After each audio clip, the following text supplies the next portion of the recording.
Arjuna ಕರ್ಣರನ್ನು ಮೀರಿಸುವಂತಹ bill ವಿದ್ಯೆಯ ಪ್ರವೀಣನೊಬ್ಬ ಮಹಾಭಾರತದಲ್ಲಿ ಇದ್ದ ಗೊತ್ತಾ?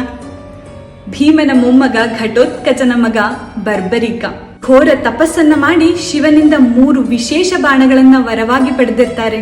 ಈ ಬಾಣಗಳ ಸಹಾಯದಿಂದ ಕುರುಕ್ಷೇತ್ರದ ಯುದ್ಧವನ್ನ ಒಂದೇ 1 ನಿಮಿಷದಲ್ಲಿ ಮುಗಿಸಬಹುದಾಗಿರುತ್ತೆ. ಯಾವಾಗ ಬರ್ಬರಿಕ ಯುದ್ಧದಲ್ಲಿ ಭಾಗಿಯಾಗಬೇಕು ಅಂತ ರಣರಂಗಕ್ಕೆ ಬರ್ತಾರೆ, ಆಗ ಇವನ ಸಾಮರ್ಥ್ಯ ಗೊತ್ತಿದ್ದಂತಹ ಕೃಷ್ಣ ಬರ್ಬರಿಕನಿಗೆ ಒಂದು ಪ್ರಶ್ನೆಯನ್ನ ಕೇಳ್ತಾರೆ, ನೀನು ಯಾರ ಪರವಾಗಿ ಯುದ್ಧದಲ್ಲಿ ಹೋರಾಡ್ತೀಯಾ ಅಂತ. ಆಗ ಬರ್ಬರಿಕ, ನನ್ನ ತಾಯಿ ಮತ್ತೆ ಗುರುವಿಗೆ ಕೊಟ್ಟ ವಚನದಂತೆ ನಾನು ಯಾವಾಗ್ಲೂ ದುರ್ಬಲರ ಪರವಾಗೇನೆ ಹೋರಾಡೋದು, ಅಂದ್ರೆ ಕೌರವರ ಪರವಾಗೇ ನಾನು ಹೋರಾಡ್ತೀನಿ ಅಂತ ಹೇಳ್ತಾರೆ. ನಮ್ಮ ಮಾತೃಭಕ್ತಿ ಗುರುಭಕ್ತಿಯನ್ನ ಮೆಚ್ಚಿ ನಿನಗೊಂದು ವರವನ್ನ ಕೊಡೋಕೆ ನಾನು ಇಚ್ಛಿಸಿದ್ದೀನಿ, ನಿನ್ಗೆ ಏನ್ ಬೇಕು ಕೇಳು ಅಂತ ಹೇಳ್ತಾರೆ.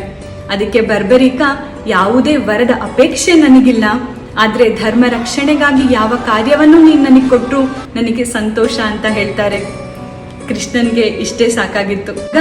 ಈ ಮಾತು ನಿನ್ನ ಬಾಯಿಂದಾನೇ ಬಂದಿದ್ರಿಂದ ಧರ್ಮ ರಕ್ಷಣೆಗಾಗಿ ನಿನ್ನ ಶಿರವನ್ನ ಕಡಿದು ನನಗೆ ಕೊಡ್ತೀಯಾ ಅಂತ ಕೇಳ್ತಾರೆ ಕೃಷ್ಣ.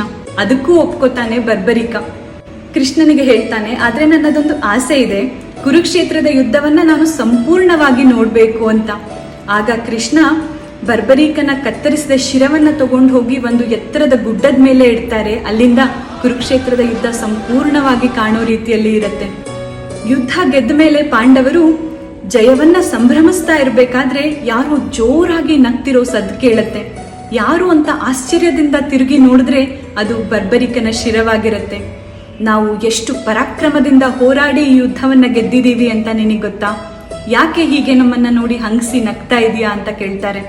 ಆಗ ಬರ್ಬರಿಕ ಇನ್ನೂ ಜೋರಾಗಿ ನಗ್ತಾ, ನಾನು 18 ದಿನದ ಯುದ್ಧವನ್ನ ನೋಡಿದ್ದೀನಿ.